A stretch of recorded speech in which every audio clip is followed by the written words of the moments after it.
This is going to be a short series for those with quote-unquote sciatica or hip pain or maybe even low back pain. A whole bunch of reasons why you might need to do this, or just generally to get your hips feeling strong. So our hips and our low back have a very close connection. I'll be doing a separate anatomical video that you can watch to understand why that is exactly. But this area, our pelvis or our glutes, and the deep muscles below that reside on and around our pelvis. Within the pelvis sits or articulates with the femur, the thigh bone, and the low back, right, or the lower part of the spine, the lumbar spine, and into the sacrum, which articulates with each side of the pelvis. Again, the anatomy talk will go more into that. But when we think of hip pain or butt pain, we often then have to also address the legs, the thighs, and the lower back or the core. So there's much more that we could do, but this is a brief intro into some things to try. What you'll need is a space to lay and 1 or 2 balls for release work. I'm using yoga tune-up balls. I'm using the original size. You can use any size of the yoga tune-up balls. If you do not have yoga tune-up balls, you can use tennis balls, probably the best alternative. If you wanted 2 tennis balls, you would use a sock and just tie that together. The difference between 1 or 2 is the amount of pressure. When you use 1 ball, it's going to be more direct pressure. When you use 2 balls toted or tied in the sock, it'll disperse that pressure a little. So as we're doing all of these exercises, if anything flares up your level of pain, some type of radiating pain, any type of discomfort, stop, try to do less, a smaller range.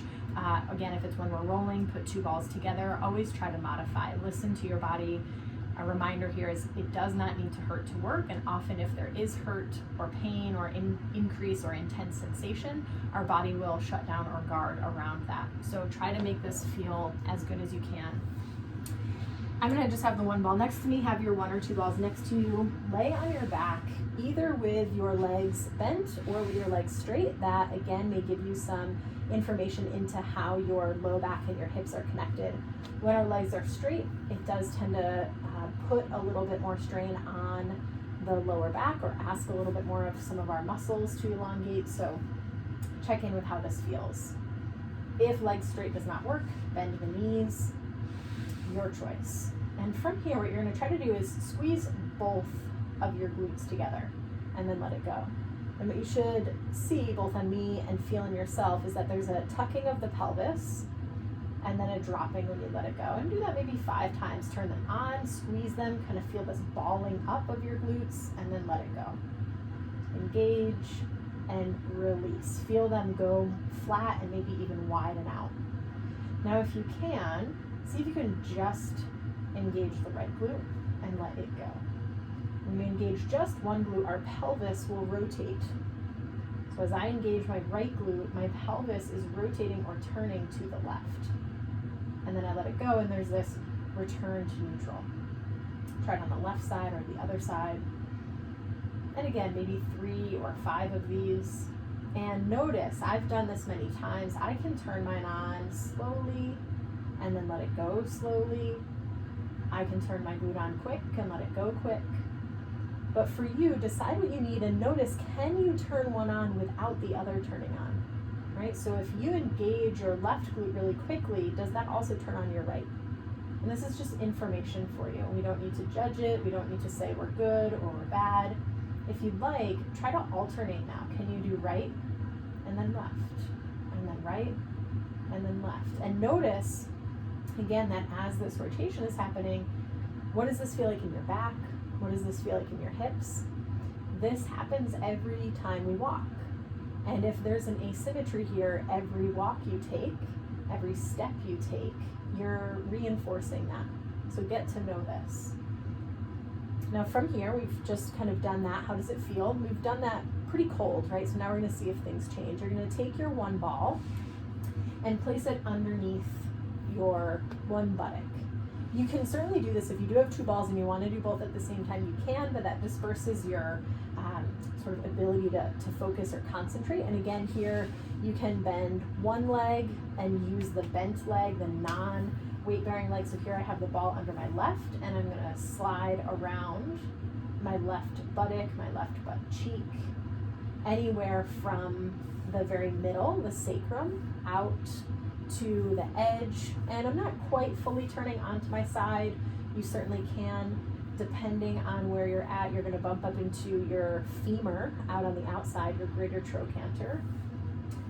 And you might also feel the ridge of your pelvis, your very top of your pelvis, the crest. And so just explore anywhere around there. And this is a big area. We have a lot of real estate. We have big, huge muscles. We have very small muscles. We have muscles that meander and twist and turn. Again, I'll talk about some of those specifically a little bit more in the anatomy video, but here, just feel. And through all of this, we have a major nerve, our sciatic nerve, that comes from the spine and again weaves its way through. And it weaves its way through these muscles, sometimes through them, sometimes around or underneath them. So if you get any radiating sensation, back off. Don't spend too much time there, but maybe explore around it. Can you somehow open up the passageway for that nerve?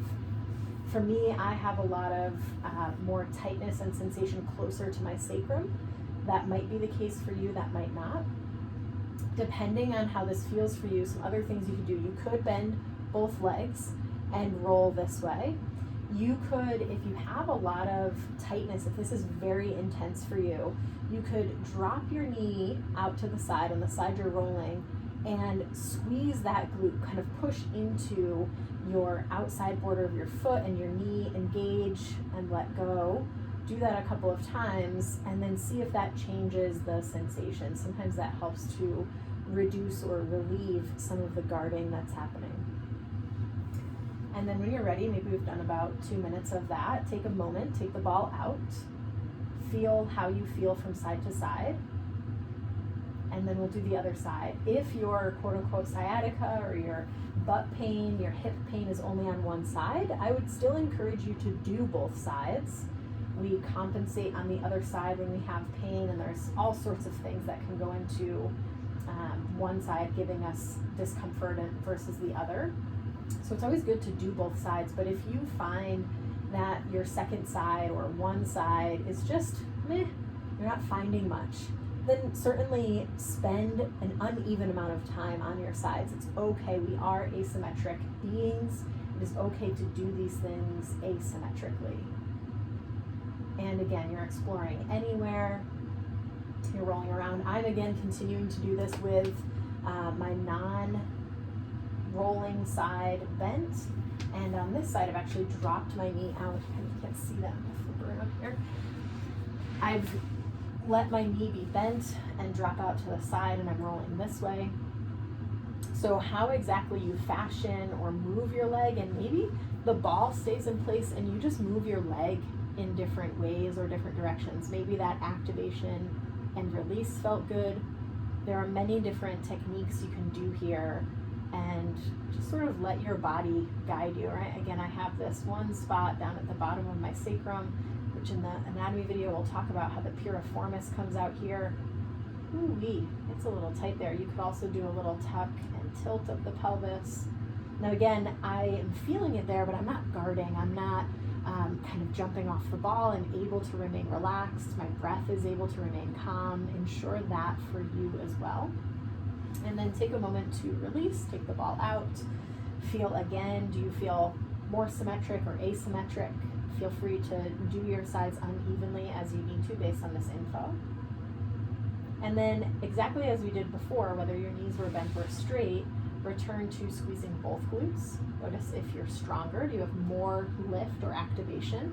And again, just one a couple of times, the other a couple of times. Are you able to differentiate? Again, does it feel stronger? Do you have more rotation? And then again, can you alternate? And is that maybe more fluid or easy? So rolling might be just enough to kickstart things, but activation is really key. So we're going to go into a few exercises now. This is a bridge. A bridge can be done many different ways. How we'll do it here today is arms at your side, feet comfortably close to the body, not too close in. Some people really pull the heels in and not too far out. Somewhere in the middle where roughly the shin is vertical. And for this first version, you will try to keep still in your spine. You lift your hips and your rib cage at the same time or the same pace. So if you can think about it, find your core, connect your ribs to your hips, give an exhale. On your next inhale, maintain that connection. And when your next exhale comes, with ribs and hips connected, push through your heels, lift your hips straight up. Inhale at the top. Exhale, lower both down together. Inhale at the bottom. Exhale, lift. Inhale at the top.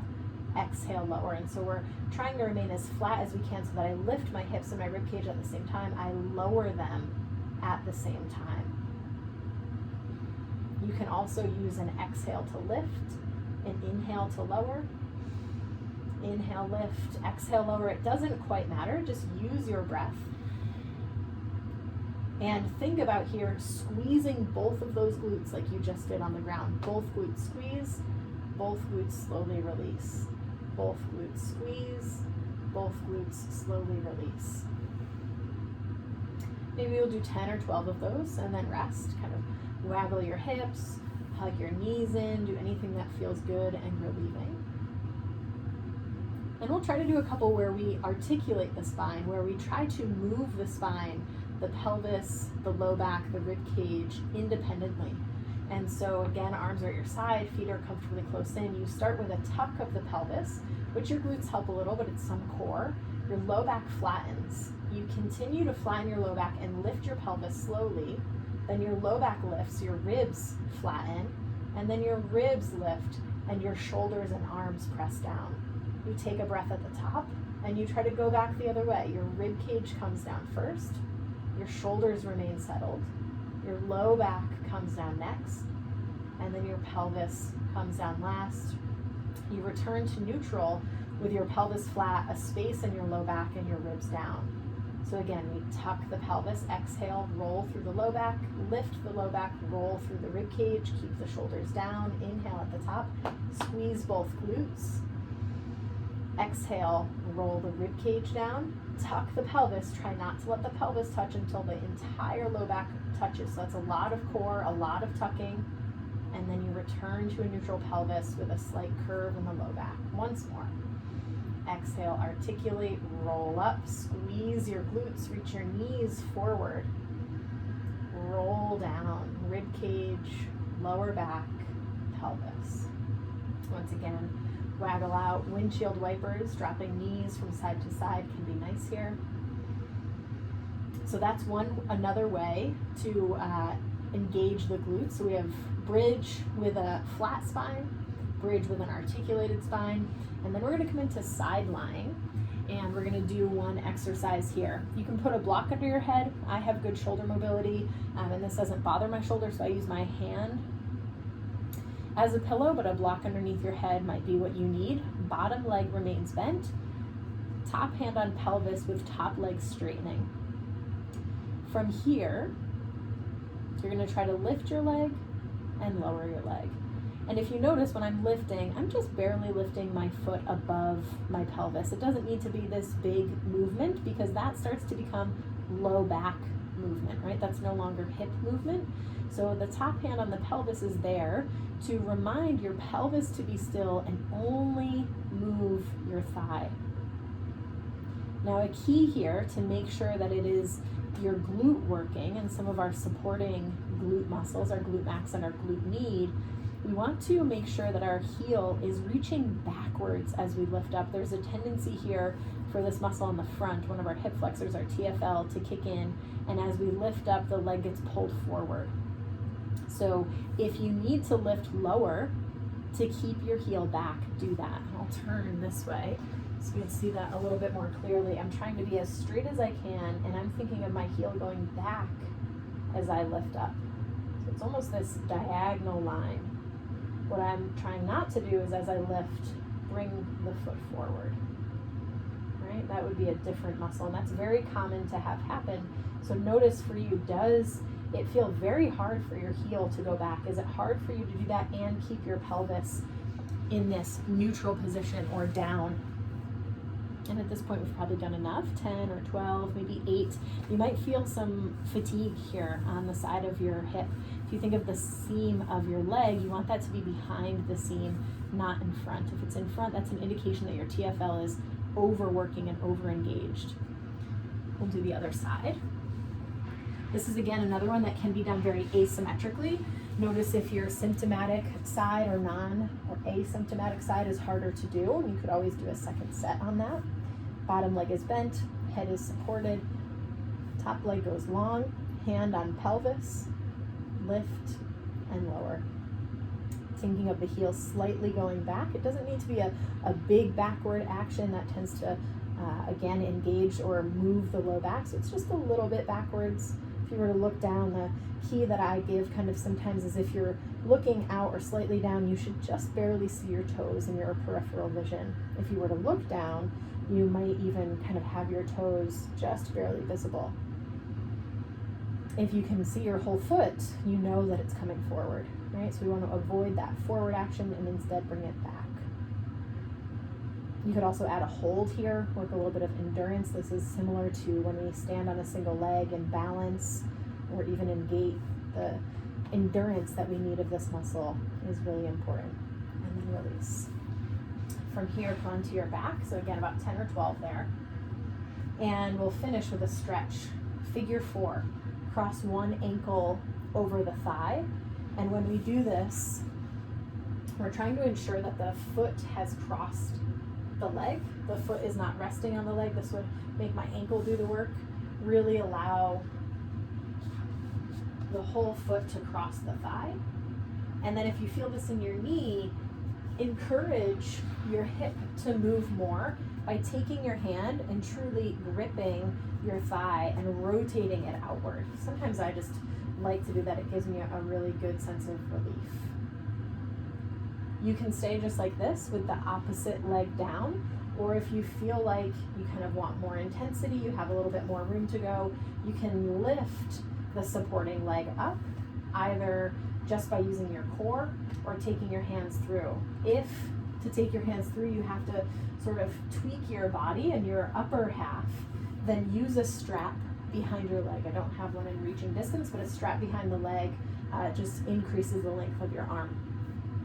From here, again, if you feel this in the knee, give some encouragement of the thigh rolling outwards.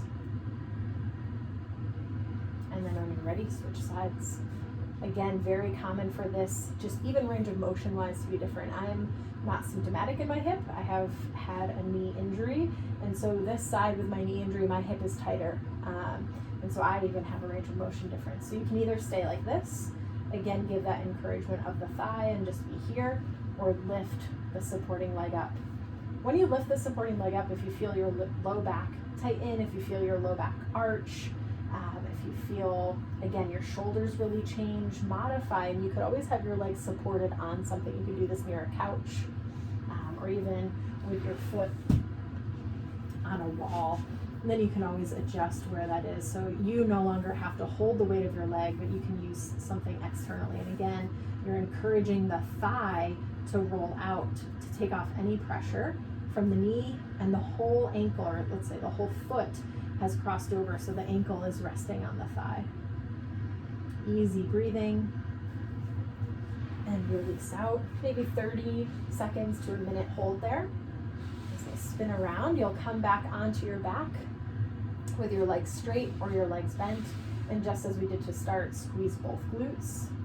Much stronger, much more of a lift. Check in with how that is for you. Try just one side. Can you do it fast? Can you do it slow, both on and off? Other side. Notice if that rotation has changed, if the engagement has changed, if just your own brain connection, what's called your proprioception, has changed. And then can you alternate like you're walking, and how does that feel? And then can you let both go? Can you let all of your glutes and all of the muscles around your pelvis and your low back relax? And take a few easy belly breaths that feel as though you could breathe into the bowl of your pelvis. When you inhale, let your breath travel all the way down to your hips. As you exhale, let that go slowly. 2 more like that. Inhale into your hips, into your pelvis, into your glutes. Exhale, let it go slowly. 1 more breath like that.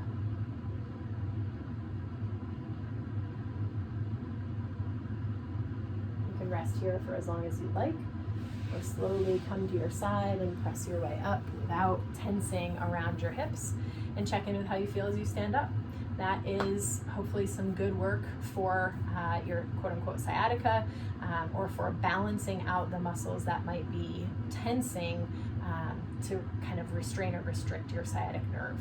And again, the anatomy talk will give you more details of that.